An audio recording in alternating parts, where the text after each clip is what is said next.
একটা সাধু ধ্যানে বসে অনেক কিছু ভাবতেছে। সাধু ভাবতে ভাবতে এর মধ্যে একজন বুড়া মানুষ আসে।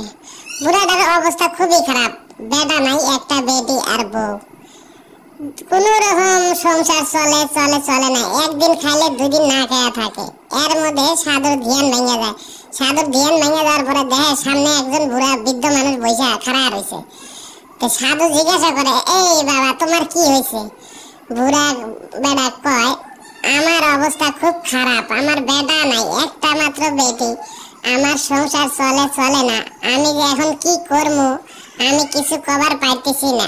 এই কয়া বুড়া বাড়িতে যায়।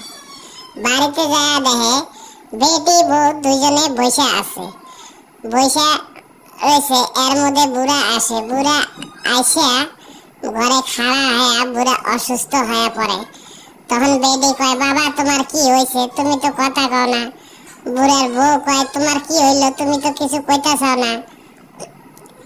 এর মধ্যে বুড়া কয়, আমি কি কমু, আমার অবস্থা খুব খারাপ, আমার শরীর চলে না, এখন কি করে যাই সংসারটা চলামু আমি কিছু বুঝে উত্তর পাইতাছি না। তো তিনজনে বাইরে এসে বসে। বাইরে এসে বসার পরে বুড়ি কয়, তোমার কোনো চিন্তা করা লাগবে না, আল্লাহ যা করে ভালোই করে, আমাগরে রেজেকে যতটুকু আছে অতটুকুই হব, এর থেকে বেশি কিছু করার দরকার নাই। এর মধ্যে ভূত এসে বাড়ির সামনে হাজির হয়।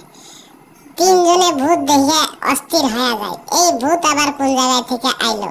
ভূতে কয়, তগরে কিসের দুঃখ আমাক কয়া, আমি তগরে সব দুঃখ সামলাইয়া দিব। এই কথা কওয়ার পরে বুড়ি তো ঘরে যায়। বুড়ির মেয়া কয়, আমাগরে মেলা দুঃখ, তুই কি আমাগরে দুঃখ পূরণ করবার পাবি? ভূতে কয়, চিন্তা করা নাই। ভূতে কয়, তোরা সব ঘরে যা, তগরে চিন্তা করা লাগবে না, যা করা লাগে আমি করবো। এর মধ্যে ওর সন্ধ্যা বন্ডা ভূত যা আছে সব আসে। আসার পরে বাড়ির সামনে নাচ গান করে, তামসা করে, করে টুরে থিয়া যার যার মতো। Please subscribe.